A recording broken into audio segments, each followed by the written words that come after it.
मी hotel बागीची सर्व आज वार सोमवार 30/6 आपण सोमवारची सुट्टी तर जाहीर केलेली आहे.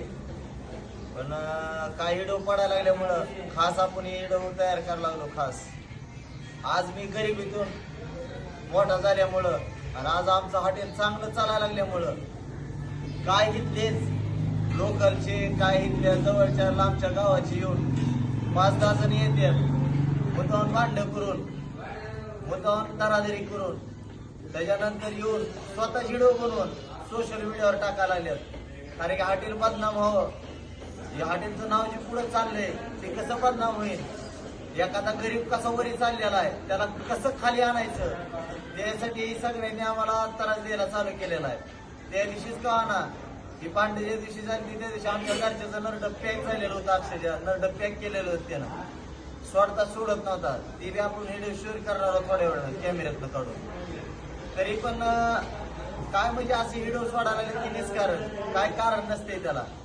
स्वतः भांडण करते तर स्वतः एक जणाला व्हिडिओ तयार करायला लावायला लागले.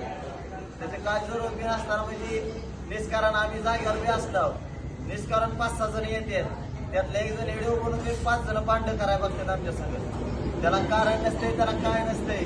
आणि आमची इथं गर्दी असल्यामुळं आपण टोकन बी देताना सांगतो की अर्धा तास वेटिंग आहे, 1 तास वेटिंग आहे.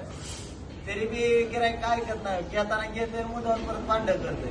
मला सांगा आज कितीतरी हॉटेल आहेत आपल्या धाराशिव जिल्ह्यात 5-6 हॉटेल आहेत, तिथं बी गर्दी असते, आमचं हॉटेल बंद असतं, तिथली का भांडाची व्हिडिओ पडत नाही. हॉटेल बागीश्रीचेच भांडाची व्हिडिओ, हॉटेल बागीश्रीलाच काय झालेले ती व्हिडिओ काय म्हणून पडते.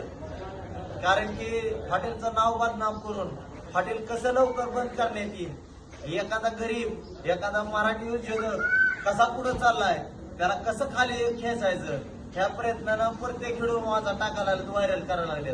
त्यासाठी खास आमच्या सुरक्षेसाठी मला फोन बी आले, त्याच्यावर 2दा-4दा फोन आले की जीव मारू, तुमच्या नवरा बायकोला खलासच करू, तुम्हाला असं करू.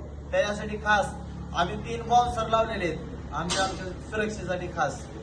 डायरेक्ट काल आम्ही पुण्यावरनं 3 बाउन्सर मागवले, कारण की आमच्या जीवाला बी धोका. आम्हाला सारखे फोन बी धमकी येतात, आम्हाला काय लिहिता वाचता येत नाही, त्याच्यामुळं प्रत्येक जण आम्हाला धमकी देत आहे, कोण येऊन शिव्या देऊन चाललंय.